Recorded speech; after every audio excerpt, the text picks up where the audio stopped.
Welcome back to the Price of Business. I'm your host, Kevin Bryant, talking to you about you and your business. I've got Dr. Mario Martinez on the program. We're going to talk a little bit about the mind-body connection and really how we can change our mind and how that, in turn, can change our body and our lives. And I'm a big believer in this and why I wanted to get Dr. Martinez on the program. Dr. Martinez, real quickly, what is your website, though, before we get started? It's biocognitive.com, biocognitive.com. Biocognitive.com. And tell us a little bit about your background. Well, I'm a clinical neuropsychologist, and I've been applying quite a bit of the latest work in anthropology and cultural neuroscience, which actually studies the brain in a way that usually gerontology doesn't. And what I'm doing is I'm basically, with good science, defying some of the myths about growing older. Growing older is not necessarily a genetic sentencing. It's not necessarily a deterioration. And it's not really mostly genetic, because I've studied more than 400 centenarians all over the world, and I find that genetics only accounts to about 25%. So the culture is really what determines the health and the longevity of the person to a great degree, whether it's the culture of two people interacting or a global company of 20,000 employees. And what I found is that I learned how the immune system makes decisions under turbulence, and I apply that to then teaching people how to communicate with each other based on their culture. Interesting. So tell us, kind of elaborate a little bit more on your academic background, your academic experience that you bring into this. Well, I started doing research with anxiety, and I thought that as you study anxiety in the United States, it's the same here as it is in every other country, but you begin to see that a stressor in one country is different than another. A sense of honor is different in another country, and one of the big mistakes that some corporations do, and I do quite a bit of work with Fortune 100 companies, is that they take their culture to another country and assume that the incentives and the things that make people healthy are the same, and they're not. They're very different. For example, honor in the United States or the more individualistic countries is based on the individual achievement. Honor in a nation, corporation, or a nation family is based on the collectiveness, on the honor of the collective, on the honor of the group.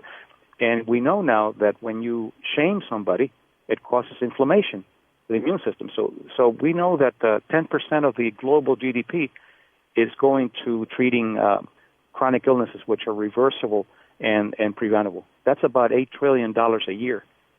And it's because there are two ways that you can make somebody sick. You can give them responsibility without authority, or you can give them a job without meaning. Those two things will make you sick, but the opposite is if you give people access to the resources to overcome a challenge, which is really empowering, or you give them meaning for what they do, kind of a big picture of what they're doing, then you have a healthy organization or a healthy individual. It seems to me that there's a pretty huge economic incentive to maintain the status quo of an increasingly sicker population. Yes, and what I found when I work with executives is they tell me, well, my system is working well. Look at the numbers. And basically what they're doing, they're still using rat psychology. You can look at the numbers of the productivity, but look at the cost of wellness. And what you'll find is that productivity is not sustainable with health.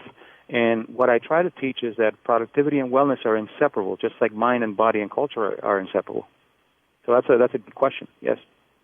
Yeah, and meanwhile, there's a big problem of quality of life. Even with sustaining human beings, they're not very happy. That certainly isn't much to be excited about. Exactly, and I think that, as you know, we spend 1/3 of our time, some of us more, at work, and 1/3 at home, and the other third sleeping. And 90% of illnesses are developed at work, and it's not because of the stress. This is because of the two factors that I talked about: the not having access to resources to overcome a challenge, or not having meaning in what you do. And another thing that's really important in longevity is that people are retired at 65, which the brain is set up to be challenged constantly. At 65, you have your greatest knowledge, business maturity, and wisdom that you can provide, and yet people are put away. Now we know neuropsychologically that from 65 to 85, people have their best functioning in brain and cognitive abilities, and yet they're put away to go to Florida to watch sunset, and they live an average of 4 to 5 years when they retire into meaninglessness. Yeah, or they slip quickly into dementia because they're not using their brains anymore. Exactly, and dementia is preventable. I think the brain is set up to be constantly challenged with things that you have to overcome, things not as a battle, but things that with curiosity, the discovery. And if you go to Florida to watch a sunset, which is beautiful and everything, but it's a hedonic kind of pleasure, which is not how the brain and the immune system function well. So those things are not known. They're not explained in medicine. They're not explained in the popular books because they're not looking at the combination of culture and the brain. Dr. Mario Martinez has been our guest, and I want you to check out his website, biocognitive.com. Very important topic. I tell you right now, I've done a lot of life-changing things, particularly over the last few years, and really the last year in particular. I probably feel younger than I felt in around 20 years. And a lot of it has to do with both allowing the body and the mind to work in tandem rather than in contradiction with each other. And so I love this kind of thing. Thanks so much, exactly. Dr. Martinez. When we come back, much more for you. Do want to remind you, best content here, it shows up over there at usatoreview.com. Stay tuned for more right after this.